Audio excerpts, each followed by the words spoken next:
السلام عليكم أصدقائي القناة ومحبي كرة القدم.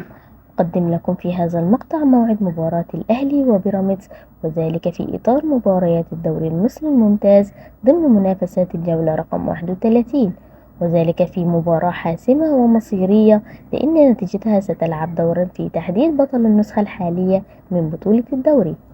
في البداية ما تنسوش الاشتراك في القناة وتفعيل زر الجرس ليصلكم كل جديد من مواعيد المباريات العربية والعالمية. فلنبدأ. يدخل فريق النادي الأهلي المباراة وهو في المركز الثاني برصيد 63 نقطة من أصل 25 مباراة، بينما نادي بيراميدز يدخل المباراة وهو في المركز الأول برصيد 68 نقطة من أصل 28 مباراة. تقام المباراة يوم الاثنين الموافق 22/7/2024.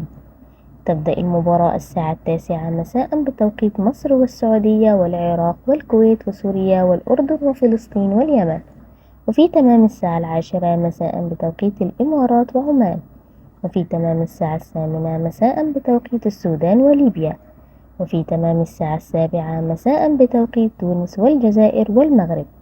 تذاع المباراة على قناة أون تايم سبورت 1. وفي النهاية ما تنسوش تكتبوا لنا توقعاتكم بالفائز في المباراة. شكرا لكم والسلام عليكم ورحمة الله وبركاته.